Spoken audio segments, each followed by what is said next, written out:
छीनने के खिलाफ भी हुआ था। तो आज आपको वैसा विद्रोह करने की जरूरत नहीं। बाबा साहब का संविधान हाथ में लेकर के संवैधानिक तरीके से अपनी ताकत दिखाओ, वरना महुआ नहीं, आने वाली पीढ़ियों के शिक्षा, रोजगार सब छीन लिया जाएगा और पीढ़ियां गुलाम पैदा होंगी। इस बात का संकल्प लेने का दिन भी आज होना चाहिए। और इसलिए मैंने कहा कि आपको पढ़ना चाहिए कि आप यहाँ पर अपना जल जंगल जमीन जैसे नहीं बचा पा रहे, वैसे इस देश के लोग शिक्षा नहीं बचा पाए। विश्वविद्यालय बिक गए। जो पढ़ाई हमने 300 रुपए में की, आज वो पढ़ाई 30,000 रुपए में हो रही है। कितने लोगों के पास इतना पैसा है? जो पढ़ाई हमने की बहुत कम पैसे में, आज वो लाखों लाख। अगर आप आदिवासियों, आपके तो IIT IIM में MBA करने और मेडिकल के बहुत कम बच्चे जाते हैं। अभी एक नौजवान से मिलवाया उन्होंने कि ये डॉक्टर बना है, उनको मनोबल बढ़ाओ। गरीब हो कोई बात नहीं, लेकिन जमीर को गिरवी रखना, उससे बड़ी गरीबी दूसरी कोई होती भी नहीं। खुददारी सबसे बड़ी होती है। एक एक रुपया जोड़ करके अपने बच्चों को शिक्षा जरूर दिलाना, ये मैं निवेदन आपसे करके जा रहा हूं। अगर पढ़ा सको तो अपने बच्चों को बाहर पढ़ाना, लेकिन नहीं होगी तो फिर गुलामी होगी। बाबा साहब डॉक्टर भीमराव अम्बेडकर, संत गाडगे ने कहा कि अगर थाली ना हो तो हाथ पर रोटी रखकर खा लेना, लेकिन अपने बेटा और बेटी को शिक्षा जरूर दिलाना, क्योंकि शिक्षा मानसिक गुलामी से आजादी दिलाती है। और एक बात और कि अगर आपको हक और अधिकार चाहिए, मांगने से भीख मिलती है, अधिकार नहीं मिलता। और अधिकार पाने के लिए हम उस हथियार और हिंसा की लड़ाई के समर्थक कतई नहीं है। और बाबा साहब अम्बेडकर के संविधान ने हमें ये ताकत दे दी कि जमहूरियत एक तर्ज हुकूमत है कि जिसमें बना करते हैं, तौला नहीं करते। आपकी गिनती ज्यादा है तो आप एकजुट हो जाओ। आओ SC ST OBC समाज, माइनॉरिटी समाज के लोगों, बाबा साहब का संविधान हाथ में लेकर के अपने बच्चों की शिक्षा के लिए, अपने बच्चों के रोजगार के लिए, अपनी पढ़ाई कमाई दवाई के लिए एक होकर के आपको भारत बचाने की लड़ाई लड़ना होगा। और आखिर में मैं ये निवेदन भी करूंगा, क्योंकि मेरा समय लगभग पूरा हो गया और मुझे मजबूरी है कि आज ही फ्लाइट पकड़ के निकलना है, लेकिन ये कार्यक्रम चलता रहे, आप लोग बैठे रहना और जाते जाते ये जरूर संकल्प लेना कि भूमकाल के ये जो जगदलपुर से लेकर के बस्तर के इलाके में अगर वो फांसी देने वाला पेड़ आज भी खड़ा है, तो शायद इस इंतजार में खड़ा है कि जिनको फांसी पर लटकाया गया, उनके सपने पूरे करने के लिए अगली पीढ़ी के लोग उस संकल्प को पूरा करें और खुशहाल बस्तर बने, बस्तर बस्तर वालों का बने, भारत भारत वालों का बने। हम यही कोशिश करना चाहते हैं। लेकिन ये नहीं चाहिए इस देश में कि मुट्ठी भर लोगों के हाथ में तुमने पूरा भारत बेच दिया। और बस्तर के लोगों को आखिरी में एक उदाहरण देके जा रहा हूं। अभी एयरलाइंस कंपनियां आई थी और उसने क्या बोला था, एक कंपनी ने हड़ताल कर दी, पूरे देश की एयरलाइंस ठप हो गई थी कि नहीं? जरा पढ़े लिखे नौजवान जितने सोच के बताना। 100 अगर जहाज उड़ता है तो 100 में 90 जहाज केवल एयर इंडिया और इंडिगो के पास है, जिसमें से 63-64 जहाज केवल इंडिगो के पास है। सरकार ने कहा कर्मचारी बढ़ाओ, इंडिगो ने कहा जब हवाई जहाज ही नहीं उड़ाएंगे। 1 हफ्ते तक बंद कर दिया, हाहाकार मच गया। सरकार को अपना वापस लेना पड़ा। लेकिन अडानी अड़ गया, ये देश कहां जाएगा? तुमने सारा कुछ अडानी को लूट कर दिया और ऐसे वक्त में तुम पूंजीपतियों के हाथों पूरा देश देकर के नारा क्या लगाए थे? सौगंध मुझे इस मिट्टी की, मैं देश नहीं बिकने दूंगा। आयरनी देखो रे साहब, वो बेच रहे हैं भारत को मैं चैन से कैसे सो जाऊं, वो लूट रहे हैं भारत को खामोश में कैसे हो जाऊं। हाँ, मैंने कसम उठाई है, मैं देश नहीं बिकने दूंगा। सौगंध मुझे इस मिट्टी की, मैं देश नहीं बिकने दूंगा। बचपन में हम लोग चिड़िया उड़, कौवा उड़ और तोता उड़, मैना उड़ इधर खेलते थे कि नहीं? खेलते हैं ना। आज वाला जब आया तो उसने कहा LIC उड़, BSNL उड़, MTNL उड़, कंपनी उड़, नवरत्न कंपनी उड़, हवाई जहाज उड़, और सब उड़ा करके अडानी को बेच दिया। और आपको कह दिया मेरा क्या है जी, हम तो फकीर आदमी है, झोला लेके चल देंगे, हमको और आपको तो इसी देश में रहना है। और आप एकजुट हो जाना, मेरा निवेदन मान के चलना दोस्तों। हमने तो नौकरी कुर्बान की, हमारे पुरखों ने तो जान कुर्बान कर दी। उनकी जान कुर्बानी का कोई मतलब नहीं निकलेगा क्या? इसलिए अगर हम ताकत से लड़ेंगे तो सत्ता के पास बड़ी ताकत होती है। वो आपको डराएगी, मीडिया से आपको बदनाम कराएगी, आपके खिलाफ काम करेगी और आपको झूठे मुकदमे फंसाकर जेल में डालेगी। लेकिन कितने लोगों को 1910 का भूमकाल इसलिए कामयाब हो गया क्योंकि उस समय पूरे इलाके के सभी लोग एक साथ खड़े होकर के उलगुलान किए थे। अगर कुछ लोग उलगुलान करते तो क्या कामयाब होता क्या? इसलिए अब नए उलगुलान की जरूरत इस देश को है, जो शिक्षा के लिए उलगुलान करे, जो रोजगार के लिए उलगुलान करे, पाखंडियों और अंधविश्वासियों के खिलाफ उलगुलान करे, वैज्ञानिक चेतना वाला पढ़ाई लिखाई जिंदा रखने के लिए उलगुलान करे और इस देश के जल जंगल जमीन को अपने पूंजीपति दोस्तों को बेचने के खिलाफ उलगुलान करे और कहे कि ये जल जंगल जमीन हमारी है और हम इसको महफूज रखेंगे। मेरी एक प्रिय कवित्री है, मैं उनकी एक कविता पढ़ करके अपनी बात खत्म कर रहा हूं। ऑक्सीजन की कमी से बहुत सी नदियां मर गईं, ऑक्सीजन की कमी से बहुत सी नदियां मर गईं, पर किसी ने ध्यान नहीं दिया कि उनकी लाशें तैर रही हैं मरे हुए पानी में अब भी। नदी की लाश के ऊपर आदमी की लाश डाल देने से किसी के अपराध पानी में घुल नहीं जाते।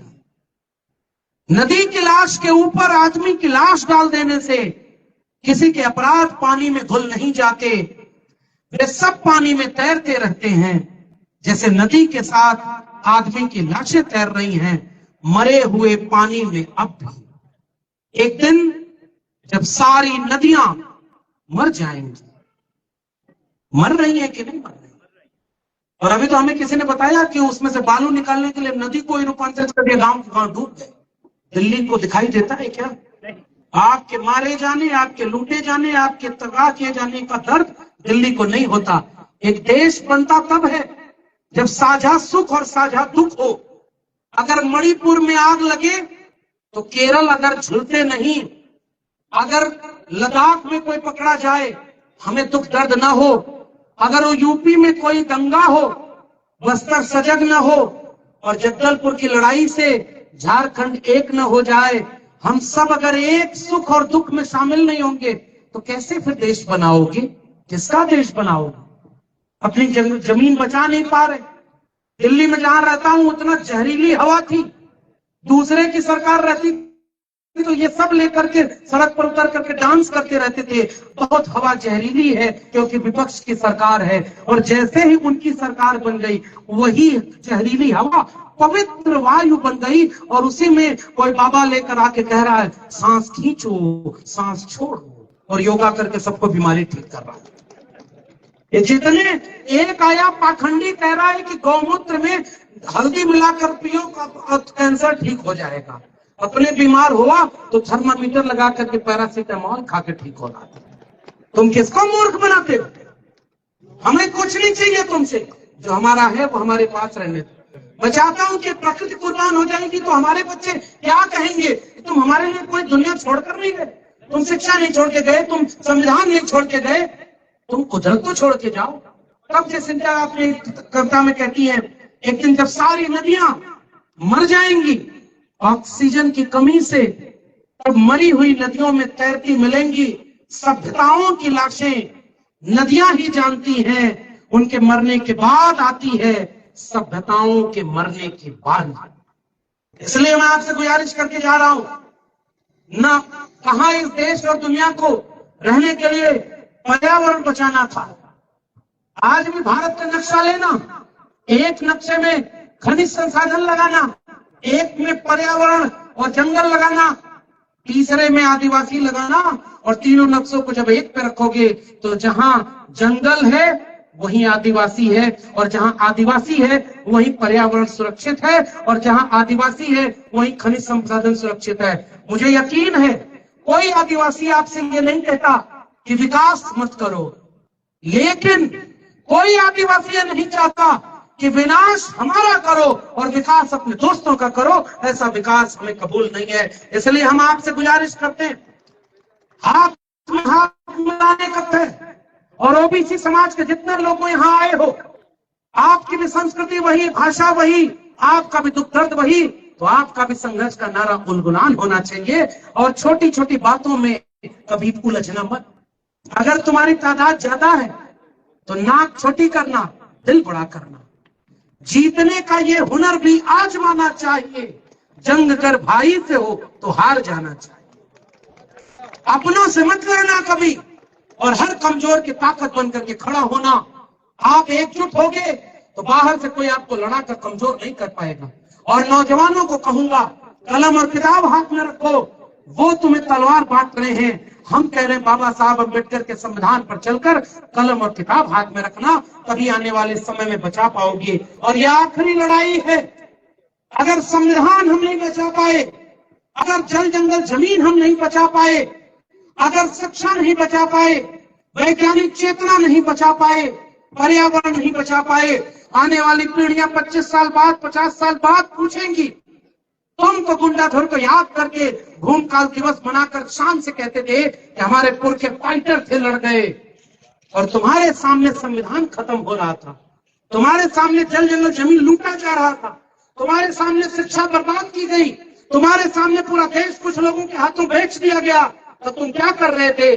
मैं कम से कम डंके की चोट पर कहूंगा, अपनी नौकरी बचाया नहीं, और गुलाम का झंडा हाथ में लेकर जो सच था वही कहने के लिए पूरे देश में खड़ा हो गया। और इसीलिए आने वाली पीढ़ियों से आंख मिला सकूं, और आप भी सोचना कि वो आने वाली पीढ़ियां हमें माफ नहीं करेगी अगर हम ये लड़ाई हार गए तो। याद रखना, जंगल में आग लगी तो एक सारी चिड़िया भागने लगी, एक चिड़िया अपने चोंच के एक बूंद पानी से जंगल की आग बुझा रही थी। तमाम मंच के सम्मानित लोगों, आपको आखिरी बात कह के विदा लूंगा। मैं कह रही थी, इतनी बड़ी आग तुम्हारे चोंच के एक बूंद पानी से बुझ जाएगी क्या? उस चिड़िया का जवाब बस्तर और जगदलपुर के लोगों, उन अपने क्रांतिकारी शहीदों को याद करते हुए ये पैगाम आखिरी देकर के जा रहा हूं। लड़ाने वाले आएंगे, लड़ना मत। बांटने वाले आएंगे, बांटना मत। लूटने वाले आएंगे, लूटने मत दो। हाथ से हाथ पकड़ करके खड़ा होना। वो चिड़िया तुम्हारे लिए कुछ पैगाम देकर गई कि जब बाकी हंस रहे थे कि तुम्हारी इतने चोंच के बूंद पानी से जंगल की आग बुझ जाएगी क्या, उस चिड़िया का पैगाम मेरा आखिरी पैगाम है। उस चिड़िया ने कहा कि मुझे पता है कि मेरे चोंच के एक बूंद पानी से ये जंगल की आग नहीं बुझेगी, मगर जब आने वाले समय में इस आग का इतिहास लिखा जाएगा तो मेरा नाम आग लगाने वालों में नहीं, आग बुझाने वालों में शामिल होगा। इसलिए मैं अपनी जान कुर्बान करके भी इस आग को बुझाना चाहती हूँ। इसी उम्मीद के साथ हम लड़ेंगे हर जुल्म और ज्यादती के खिलाफ, बाबा साहब का संविधान हाथ में लेकर। हम लड़ेंगे तमाम 90% लोगों को बाहों में बाहें, हाथ में हाथ लेकर, तनी हुई मुट्ठियों के साथ। हमारी लड़ाई आने वाली पीढ़ियों को बचाने की लड़ाई है। हमारी लड़ाई किसी धर्म और जाति के खिलाफ नहीं, हमारी लड़ाई किसी नेता और किसी पार्टी के खिलाफ नहीं। हमारी लड़ाई हमारे हक और अधिकार के लिए है। जो हमारे हक अधिकार छीन रहा है वो हमारा दुश्मन है। जो हमारे हक अधिकार लूटने में मदद कर रहा है, भले ही वो हमारी जाति बिरादरी का हो, वो भी हमारा दुश्मन है। और जो हमारी लड़ाई में हमारे साथ खड़ा है, हम उसको अपना साथी मानेंगे और तब तक इस लड़ाई को लड़ेंगे जब तक जीत न जाए। बिरसा मुंडा की उल गुलाम की वो लपट आज भी जिंदा है। गुंडाधुर उनके साथियों का इनकलाब आज भी जिंदा है। भूमकाल का वो कुर्बानी आज भी जिंदा है। और हम लड़ेंगे इस उम्मीद के साथ कि जालिम हमेशा हारते हैं, इंसानियत हमेशा जीतती है। इसी उम्मीद के साथ आप सबको बहुत बहुत धन्यवाद।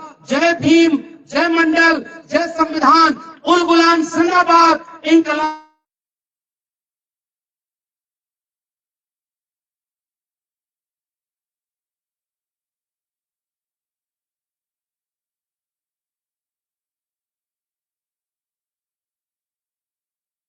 जिंदाबाद।